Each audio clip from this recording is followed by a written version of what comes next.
Hello বন্ধুরা, career space YouTube চ্যানেলে আপনাদের সকলকে স্বাগত জানাই। আশা করি আপনারা সবাই ভালো আছেন।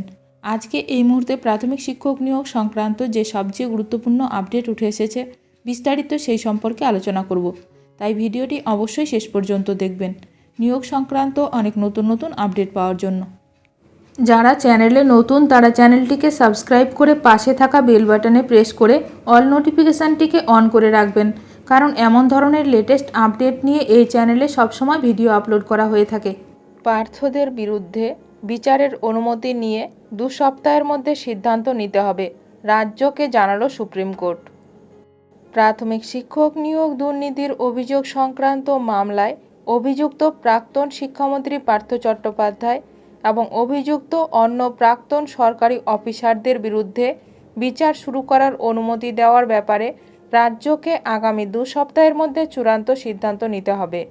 বৃহস্পতিবার এই নির্দেশ দিয়েছে সুপ্রিম কোর্টের বিচারপতি সূর্যকান্ত এবং বিচারপতি এন.কে. সিংয়ের ডিভিশন বেঞ্চ। ওই অনুমতির দেওয়ার ব্যাপারে হাইকোর্ট এর আগে একাধিকবার রাজ্যকে সিদ্ধান্ত নিতে বলেছিল।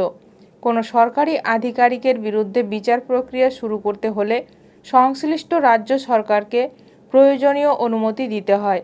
সরকারি আইনজীবীরা জানান, রাজ্য এখনও বিচার শুরু করার অনুমতি দেয়নি। বৃহস্পতিবার সুপ্রিম কোর্টের ডিভিশন বেঞ্চ ওই নির্দেশ দেওয়ার পাশাপাশি এও জানিয়েছে, পার্থ চট্টোপাধ্যায়ের জামিনের আর্জি সংক্রান্ত মামলার শুনানি হবে আগামী 17 জুলাই। শিক্ষক নিয়োগ দুর্নীতির অভিযোগ সংক্রান্ত ইডির মামলায় প্রাক্তন শিক্ষামন্ত্রী পার্থ চট্টোপাধ্যায় গত ডিসেম্বরে সুপ্রিম কোর্টে জামিন পেলেও সিবিআইয়ের মামলায় তিনি এখনও জামিন পাননি, তাই তিনি এখনও জেলবন্দি।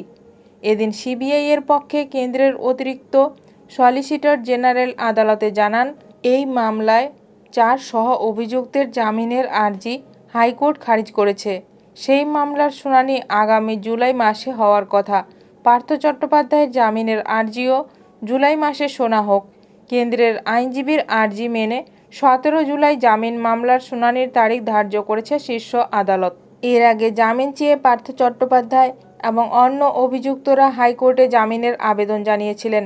হাইকোর্টের ডিভিশন বেঞ্চের এক বিচারপতি গত বছরের নভেম্বরে অন্য অভিযুক্তদের জামিনের আর্জি মঞ্জুর করেন, কিন্তু পার্থ চট্টোপাধ্যায় এবং অন্য 4 অভিযুক্তের জামিনের আর্জি খারিজ করেন ওই বেঞ্চের অন্য বিচারপতি। 2 বিচারপতি ভিন্নমত পোষণ করায় মামলা যায় তৃতীয় বিচারপতির আদালতে, কিন্তু তৃতীয় বিচারপতিও পার্থ চট্টোপাধ্যায় ও অন্য 4 অভিযুক্তের জামিনের আর্জি খারিজ করে দেন।